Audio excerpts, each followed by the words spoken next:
Alléluia, bonsoir à vous tous. Que le Seigneur nous bénisse tous et toutes. Nous allons ce soir continuer dans nos programmes d'affermissement de vendredi en parlant justement sur notre vision qui est de devenir des disciples accomplis. Et j'ai voulu que l'enseignement que je vous partage ce soir soit la continuité de ce que nous avons entendu dimanche par rapport au service et aux serviteurs, le service dans l'Église. Et j'ai intitulé l'enseignement sous le thème de l'exercice du ministère au sein de l'Église. L'exercice du ministère au sein de l'Église. Et dans cet enseignement, nous allons voir que nous tous, chacun d'entre nous, est appelé pour un service dans l'Église. Christ nous appelle pour être au service des autres. Christ nous appelle pour être au service dans son royaume. Déjà, vous connaissez plusieurs textes dans le Nouveau Testament où Jésus parle des serviteurs. Un maître avec ses serviteurs. Un maître qui s'en va et qui laisse ses serviteurs dans sa maison. Ou soit qui laisse ses serviteurs dans son champ. Et après, son maître qui va revenir pour demander des comptes à ses serviteurs. Alléluia. Et ces serviteurs, c'est moi et toi. Nous sommes des serviteurs du Seigneur. Nous sommes des serviteurs dans la maison de Dieu.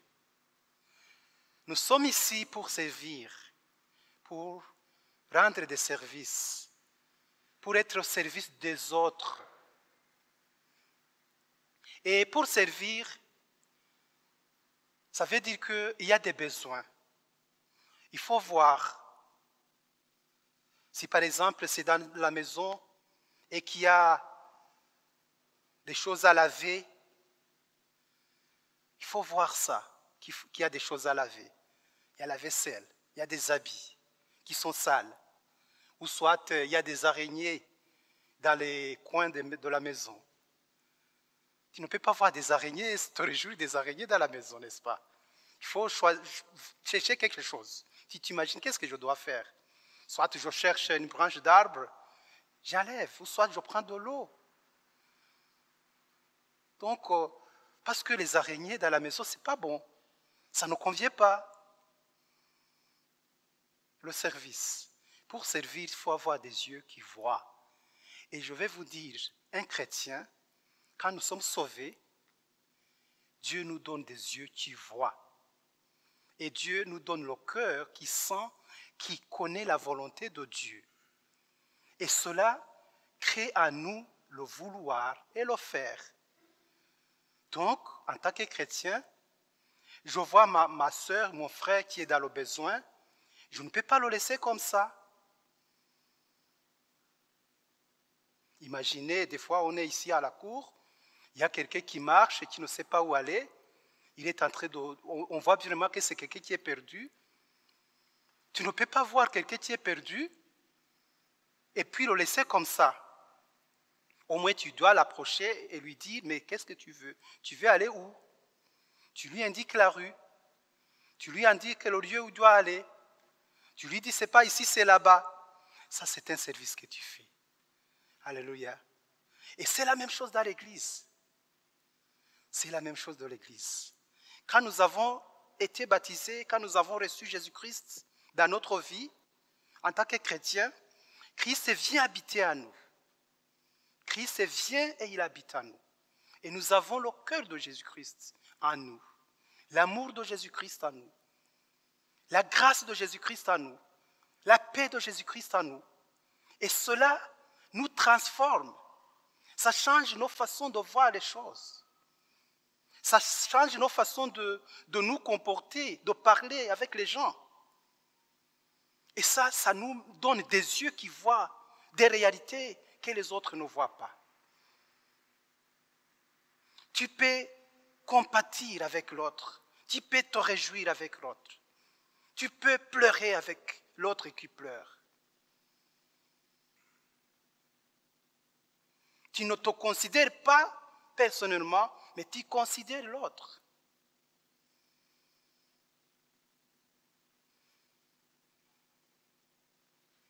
La règle d'or. La règle d'or de Matthieu 7, 12, si je me rappelle bien. Matthieu 7, verset 12, qui dit « Tout ce que vous voulez que les hommes fassent pour vous aussi, faites-le de même pour eux, car c'est la loi et les prophètes. » Ça, c'est la règle d'or. Tout ce que vous voulez que les hommes fassent pour vous aussi, faites-le de même pour eux, car c'est la loi et les prophètes. Voilà, la loi, tout ce qu'a dit la loi, tout ce qu'ont dit les prophètes, c'est ça. Tout ce que tu veux qu'on fasse pour toi, fais-le de même pour l'autre. C'est pourquoi la parole de Dieu est pleine de paroles simples de la vie courante. Aimer l'immigré, aimer l'indigent, porter justice à l'orphelin et à la veuve. Parce que c'est ça, c'est ce que Dieu nous demande. Alléluia. Donc, nous parlons de l'exercice du ministère. Et pour justement exercer le ministère, il faut être quelqu'un de la maison, membre de l'Église, quelqu'un qui a les bases de la foi. Tu as reçu Jésus-Christ, tu es nourri par la parole quotidiennement.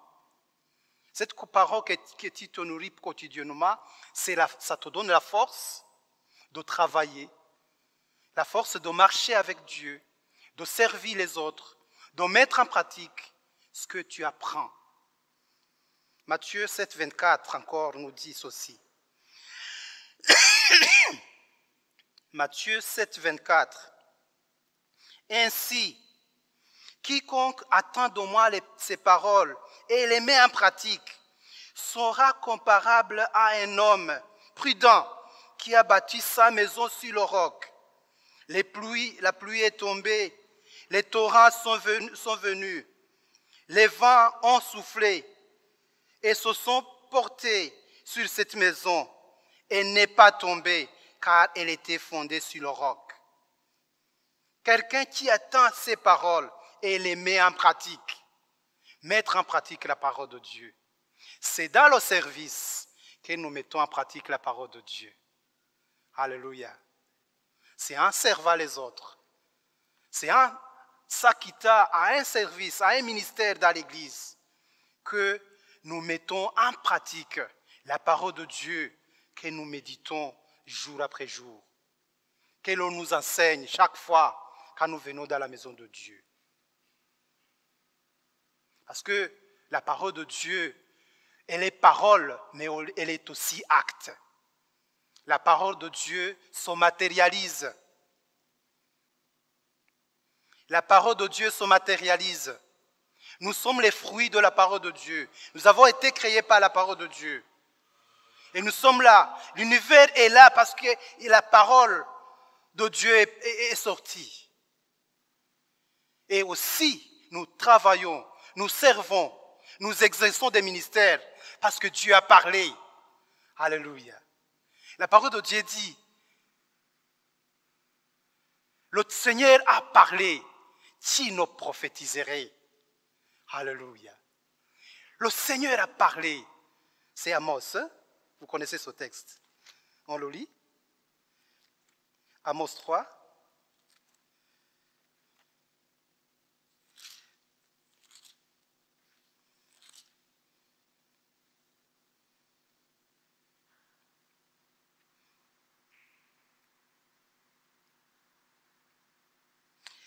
Amos 3, chapitre 3, verset 1.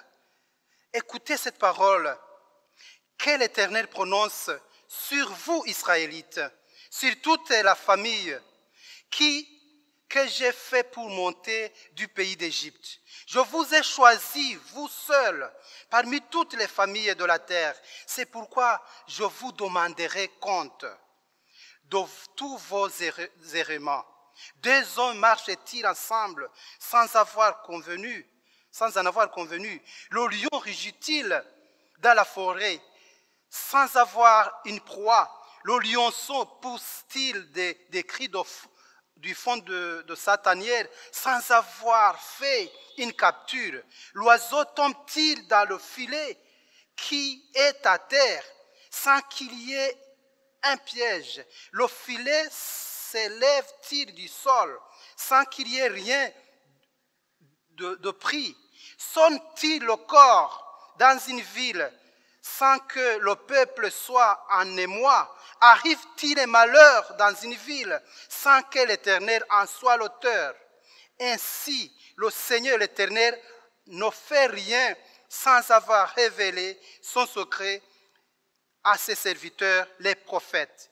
Le lion rugit, qui ne saurait effrayer? Le Seigneur l'Éternel a parlé, qui ne prophétiserait? Le Seigneur, c'est ça le verset que je voulais. Le Seigneur l'Éternel a parlé, qui ne prophétiserait? Vous voyez, toutes ces paroles montrent vraiment l'efficacité de l'évangile, l'efficacité de la parole qui se matérialise dans nos vies de tous les jours, dans le service, dans l'Église. Nous allons lire ce texte de base de mon enseignement que nous trouvons dans Tite, chapitre 1, le verset 4 et 5. Tite, chapitre 1, verset 4 et 5, qui dit « À Tite, mon enfant légitime, à notre commune foi, grâce et paix de la part de Dieu le Père, du Christ Jésus, notre Sauveur. Je t'ai laissé en Crète, afin que tu mettes en ordre ce qui reste à régler et que, selon mes instructions, tu établisses des anciens dans chaque ville. » Ça, c'est Paul qui s'adresse à Tite. Et il commence par des bonnes paroles, des paroles de grâce et de paix. Justement, l'évangile, la parole de Dieu, quand nous recevons la parole, quand nous recevons l'évangile, quand nous recevons Jésus-Christ, ça vient avec la grâce et la paix. Alléluia. Et c'est la grâce et la paix qui habitent dans notre cœur. Parce que le royaume de Dieu est caractérisé par la grâce et la paix. Ça veut dire quoi? Ça veut dire que les autres dominations sont détrônées. Les inquiétudes, les haines, les peurs, les frustrations, les accusations, les culpabilités, toute forme de domination du diable, du royaume des ténèbres sont détrônés. Ils sont éliminés. Et à la place, dans le cœur d'un chrétien, dans le cœur d'un serviteur, dans le cœur d'un croyant, il règne la grâce et la paix. Amen. C'est pourquoi l'apôtre Paul, s'adressant à Tite, il lui dit, « Mon fils, mon enfant légitime, en notre commune foi. » Parce qu'il voyait qu'il est en communion avec lui grâce à cette commune foi en Jésus-Christ. Et il lui dit, « Grâce et paix de la part de Dieu le Père et du Christ Jésus-Christ, notre Seigneur. » Ça veut dire qu'il invoque sur lui ces valeurs du royaume de Dieu, la grâce et la paix. C'est justement sur base de cette grâce et cette paix qu'on sert. Le service ne peut venir d'ailleurs que dans cette foi commune, caractérisée par la paix et la grâce. Parce que c'est la paix et la grâce qui t'amènent à voir l'autre. C'est la paix et la grâce qui t'amènent à voir qu'est-ce qui ne va pas. C'est la paix et la grâce qui est en contradiction avec le royaume des ténèbres, qui t'engage, qui te dit, Non, je ne peux pas me coucher. Je ne peux pas dormir dans une situation comme ça. Je ne peux pas me taire. Je ne peux pas être dans mon coin. Je ne peux pas m'occuper à mes occupations de tous les jours. Non, ça ne suffit pas. Parce qu'il y a quelque chose qui ne va pas. Parce qu'il y a la paix et la grâce dans le cœur. Alléluia. C'est la paix et la grâce, cette commune foi que nous avons de Dieu notre Père, de notre Seigneur Jésus-Christ et du Saint-Esprit qui nous engage. Petits et grands, sans considération aucune. Parce que cette paix et la grâce met les choses en ordre. Ça met les choses en ordre. Ça met chaque chose à sa place. Alors que dans ce royaume du monde des ténèbres, il y a des castes, il y a des classes, il y a des niveaux. Et des fois, ces niveaux, ce sont des niveaux imaginaires, conventionnels. Parce que ce monde se crée des normes et des conventions. Et puis, ils mettent des choses prioritaires à la place des choses moindres. Ils prennent les choses prioritaires à la dernière place. Et quand le royaume de Dieu est en nous, quand Jésus-Christ habite dans notre vie, quand nous recevons Jésus-Christ, quand nous recevons la paix et la grâce, nous voyons les choses telles qu'elles sont. Il y a des lions que nous voyons, mais ces lions sont attachés. Il y a des ballons que nous voyons, mais nous voyons que ce sont des ballons qui peuvent être dégonflés. Il y a des choses qui, vraiment, dans ce monde, c'est comme ça. Des choses qui nous terrifient, qui nous font peur. Alors que ce n'en est rien. Quand nous recevons Jésus-Christ, nous voyons les choses telles qu'elles sont. Et cela nous engage. Et ici, l'apôtre Paul s'adresse à Timothée, à Tite, pour lui dire paix grâce et paix de la part de Dieu, notre Père, et du Christ Jésus, notre Seigneur. Et puis, il lui dit, Tite, je t'ai laissé à Crète. Moi, je m'en vais ailleurs. L'œuvre est immense, mais je te laisse à Crète, afin que tu mettes en ordre ce qui reste à régler. Ça veut dire qu'il y avait quelque chose qui avait été commencé. Il y avait quelque chose qui avait été démarré.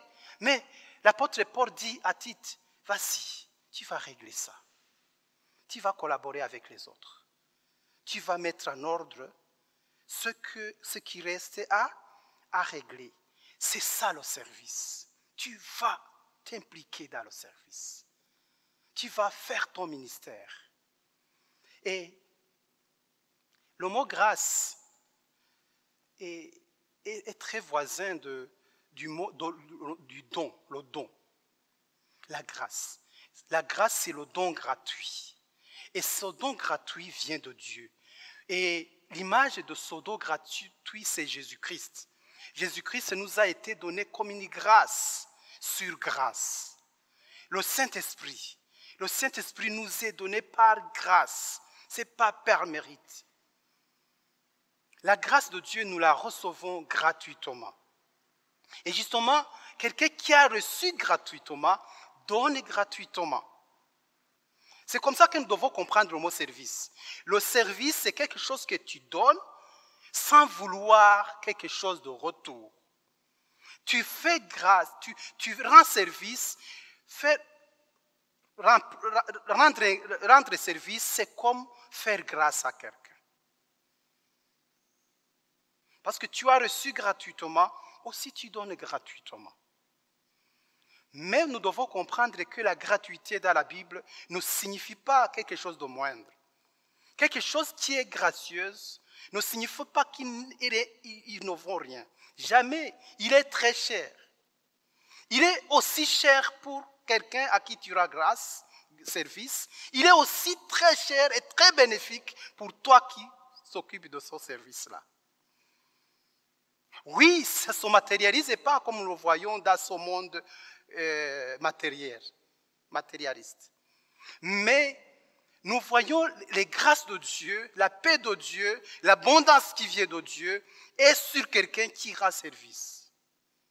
Moi, je l'ai toujours vu comme ça. Quelqu'un qui rend service sans vouloir quelque chose de retour, je vous dis, il y a beaucoup de choses qu'il a en retour. Beaucoup de choses. La vie, l'abondance, la paix, l'harmonie, la santé, la longévité, le succès, l'intelligence. Il y a beaucoup de choses que nous voyons. Ça nous permet aussi d'être en bonne harmonie avec et les autres et la nature. Et nous ne sommes pas préoccupés. Nous dormons très paisiblement quand nous sommes dans la grâce. Alors que quelqu'un qui est privé de la grâce n'a même pas de sommeil. Donc, chers frères et sœurs, je nous appelle tous à avoir ces yeux-là qui considèrent les grâces et la paix que Dieu nous a données pour voir qu'est-ce qui ne va pas, qu'est-ce qu'il y a à régler ici dans l'église, dans la communauté, dans nos frères, dans nos sœurs, afin que la maison de Dieu soit une maison pleine, une maison remplie, une maison où il y a beaucoup d'abondance.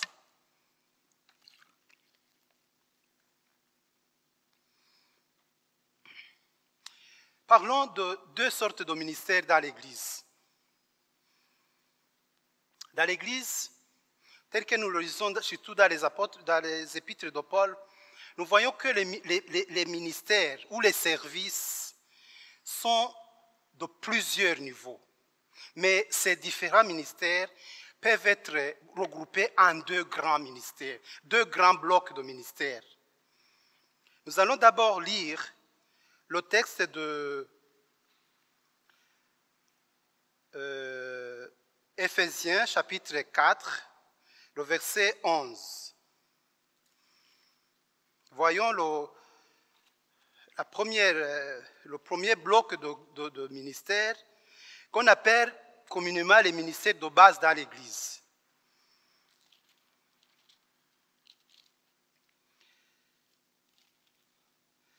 Éphésiens chapitre 4, verset 11. Le texte nous dit,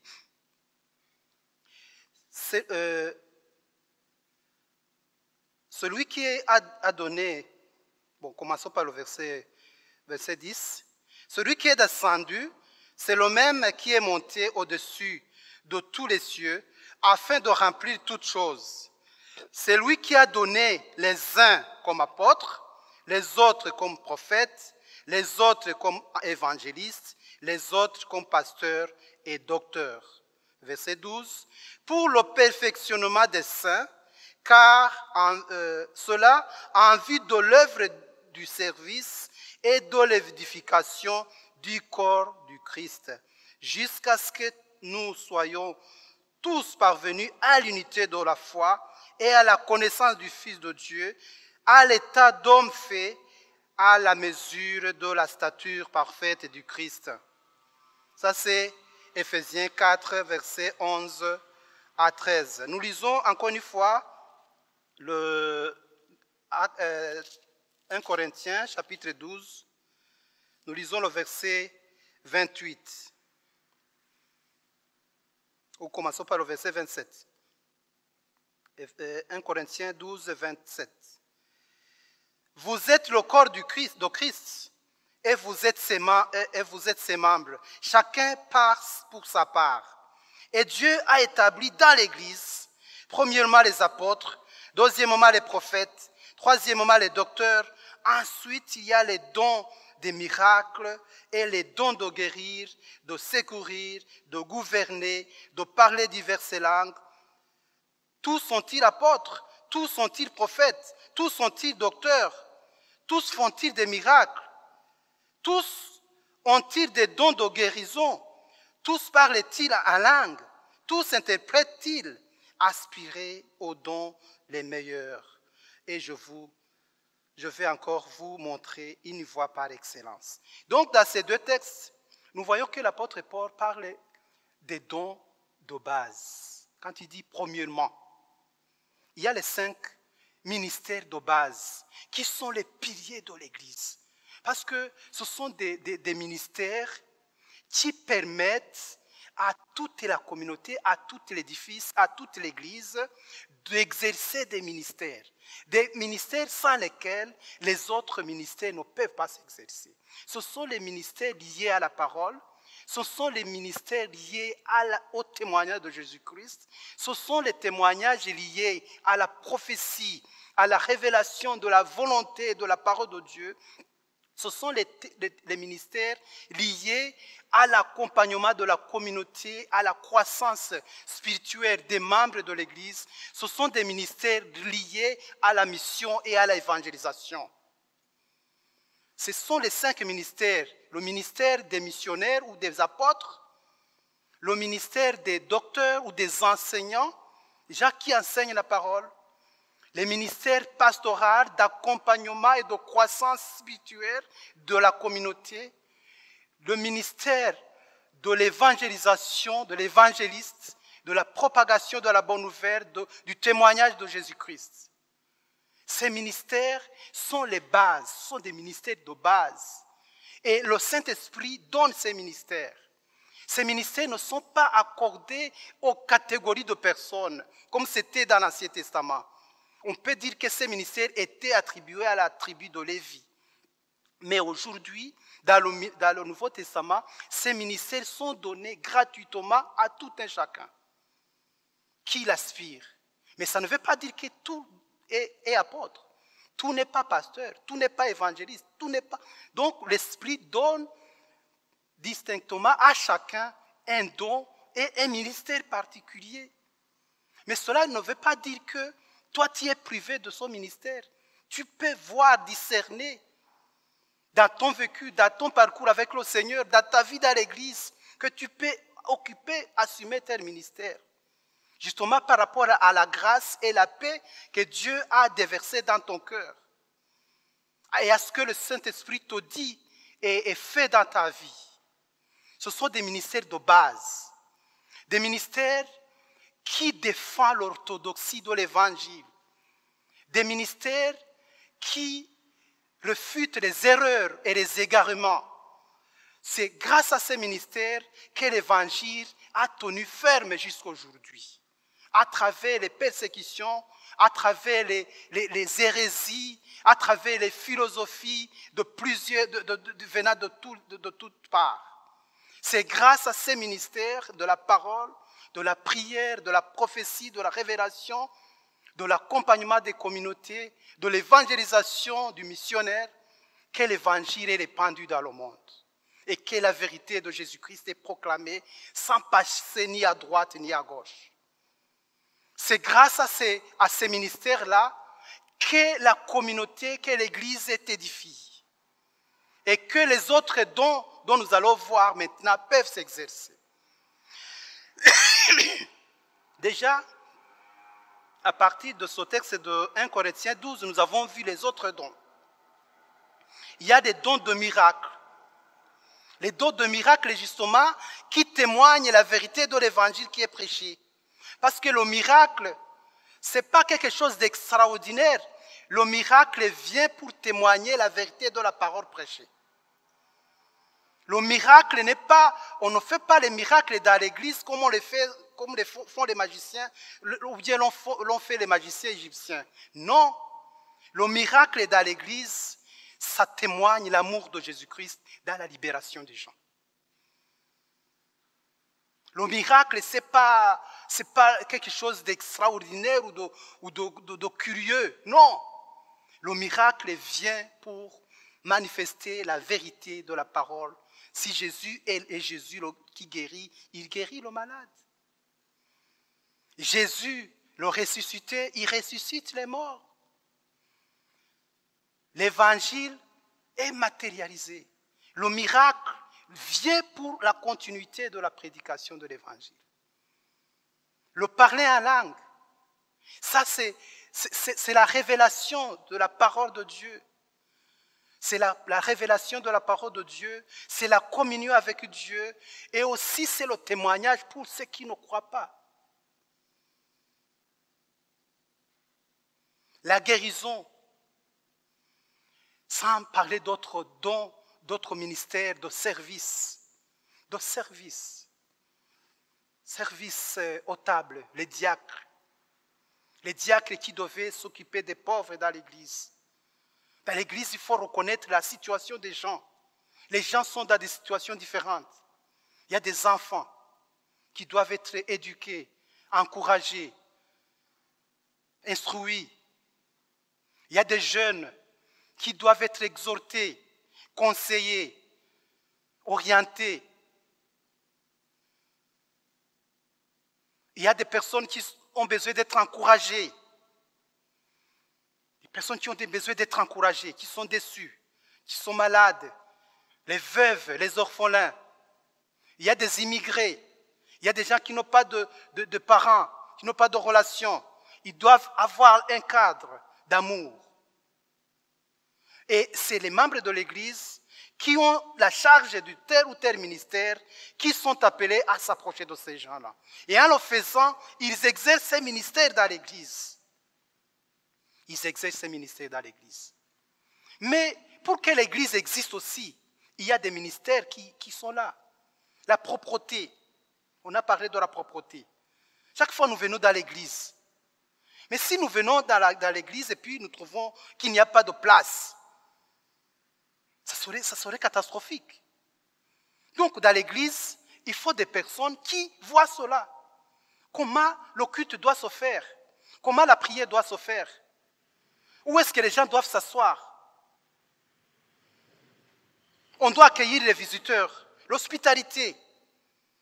Le ministère de l'hospitalité. L'accueil des visiteurs. L'accueil des étrangers. L'accueil de nouveaux. Le suivi. Aujourd'hui, on parle de suivi. Les nouvelles personnes qui arrivent et puis qui se perdent. Ils ne savent pas quel est le programme de l'Église. Il faut des gens qui ont la grâce de Dieu, qui ont la paix de Dieu, qui ont Jésus-Christ dans leur cœur, qui s'approchent de ces gens-là. Alléluia. Chaque fois quand on arrive quelque part, tu as besoin des gens qui viennent te dire, voilà comment nous fonctionnons. L'Église fonctionne comme ça. Voilà, viens, je t'invite. On va visiter telle personne. Il y a une série de quartiers, on y va. Il faut être ouvert. Un chrétien doit être ouvert. Alléluia. Un chrétien doit être ouvert. La grâce de Dieu, la paix de Dieu, fait que nous soyons ouverts aux autres. Et quand je suis ouvert à l'autre, je m'approche de lui. Quand je m'approche de lui, je m'entretiens avec lui. J'écoute ses ressentis, ses problèmes, ses inquiétudes. Je crée une confiance entre nous deux. Je crée une confiance entre nous deux. Je l'encourage. Nous avons lu dernièrement l'histoire de Paul, de Saul qui venait d'être converti, mais les gens avaient peur de lui. Les gens avaient peur de lui parce qu'il avait fait beaucoup de gaffes. Et les gens avaient peur de lui. On l'écartait. Mais il y avait un certain, c'est Barnabé, qui lui a eu un discernement que Paul s'est converti. Alléluia. Il a eu un discernement, une compréhension qu'il est converti, qu'il a reçu Jésus-Christ, qu'il n'est plus le même. Et puis, il a amené vers les apôtres. Il leur a donné son témoignage. Il leur a dit, ce monsieur, il n'est plus comme l'autre, comme il y a longtemps. Il a changé. Alléluia. Il faut des gens comme ça, des Barnabés dans l'église. Des gens qui encouragent. Des gens qui s'approchent de quelqu'un et qui lui dit, toi là, j'ai trouvé que tu as tes dons. Tu peux faire ça. Il faut des gens qui encouragent les autres. Des gens qui discernent les dons dans les autres. Des gens qui disent, you can make it. Tu peux y aller. Tu peux y aller. Tu peux chanter. Tu as une très belle voix. Tu peux être un bon choriste. Tu peux bien servir dans ce domaine-là. Les services. Donc, ces autres dons, ministères, sont des ministères, je les appelle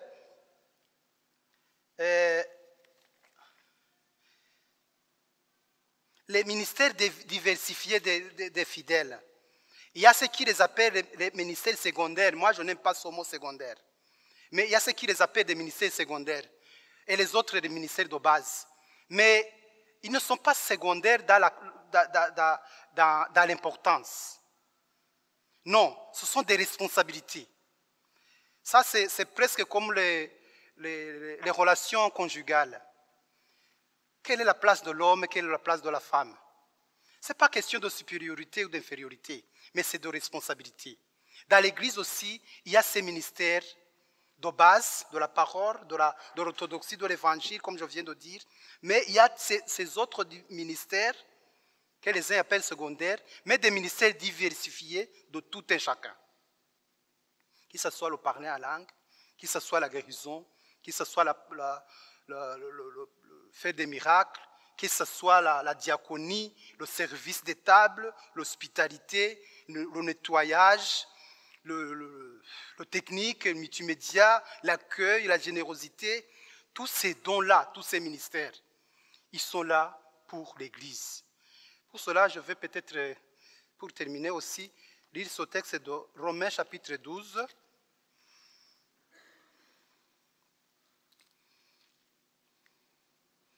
Romains chapitre 12 à partir du verset 8.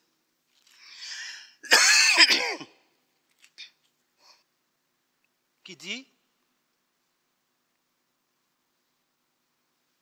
Romains 12, verset 8.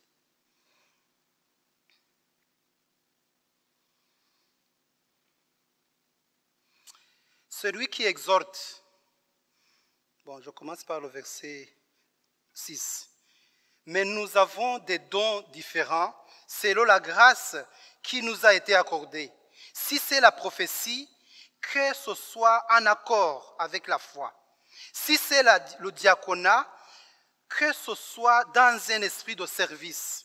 Que celui qui enseigne s'attache à l'enseignement, celui qui exhorte à l'exhortation, que celui qui donne l'offense avec simplicité, celui qui préside avec empressement, celui qui exerce la miséricorde avec joie, que l'amour soit sans hypocrisie, ayez le mal en horreur, attachez-vous fortement au bien. Donc ici, dans ces versets, l'apôtre Paul nous montre comment à chacun, il lui a été donné un ministère, un don particulier, et que donc, dans ce don particulier que tu as reçu, exerce-toi à le faire de façon excellente. Alléluia.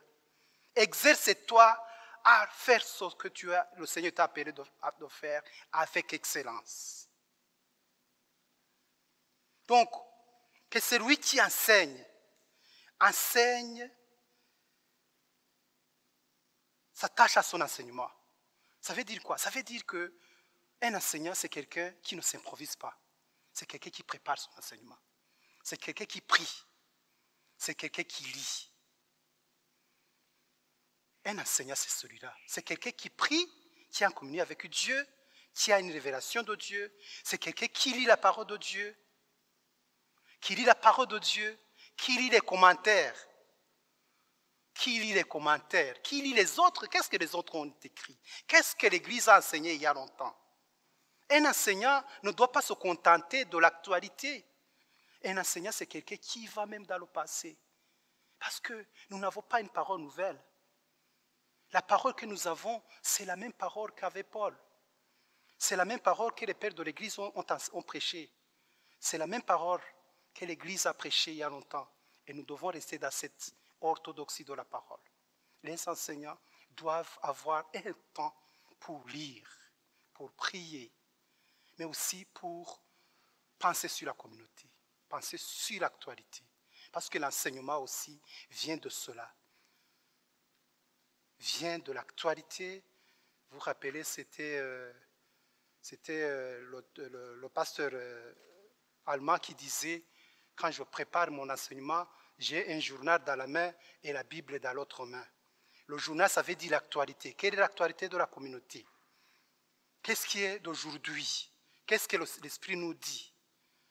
La parole de Dieu, quelle est la parole? Quelle est la révélation? Quelle est la volonté de Dieu dans ces situations? Un enseignant, c'est quelqu'un qui lit. Qu'est-ce que c'est lui qui prophétise? Prophétise en accord avec la foi. La prophétie doit être en accord avec la foi, chers frères et sœurs. C'est ce que nous avons lu ici. si c'est la prophétie, que ce soit en accord avec la foi. C'est pourquoi la prophétie, elle est testée par rapport à la foi. La prophétie qui n'est pas en accord avec la foi, c'est une hérésie, c'est une fausse prophétie. Il faut la refuter. Que celui qui prophétise, prophétise en accord avec la foi.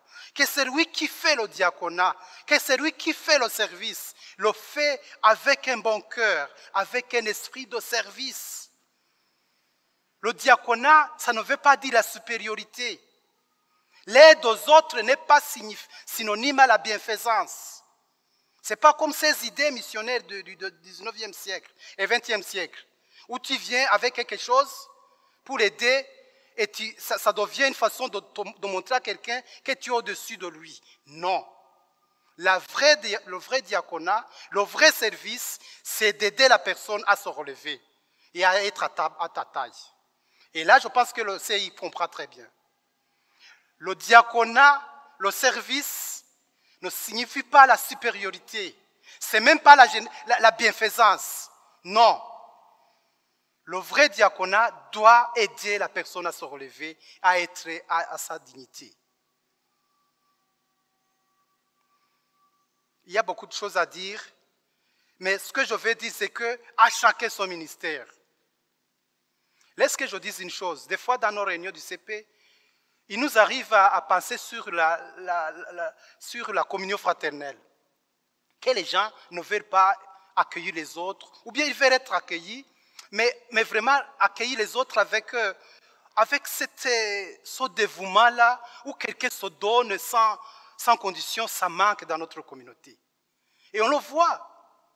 Quand les gens finissent de faire la cuisine ou de manger là-bas, et puis ils laissent toutes les choses là à la salle haute. Le mardi, le mercredi, je reviens, je fais un tour, je vois Maman Gouri qui est en train de nettoyer. Elle est très fatiguée. Elle est très fatiguée pour ça. Et ça montre l'immaturité spirituelle dans notre communauté. Si nous pouvons nous réjouir d'être accueillis, de manger ou de servir sur les tables, et puis rentrer sans penser qu'est-ce qui a été fait en amont, ça montre l'immaturité spirituelle. Nous sommes des enfants sur ce niveau-là. Je nous appelle à nous occuper aussi de ce service. Parce que c'est ça qui fait notre témoignage. La grâce et la paix que nous avons doivent se montrer dans cela. Je vais parler de la jeunesse, c'est beaucoup de jeunes.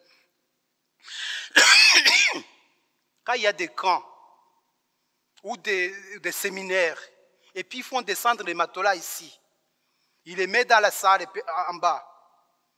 C'est qui se rappelle de les ramener ou de bien les ranger? C'est très très peu. Et si nous ne pouvons pas faire de simples choses comme ça, comment nous pouvons faire les grandes?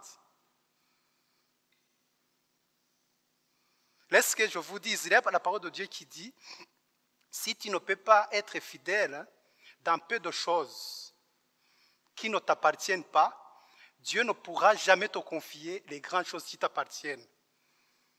Alléluia. Le dimanche, Papa Nikema nous a parlé de ça. Si nous voulons être des grands, mettons-nous au service. Mettons-nous au service.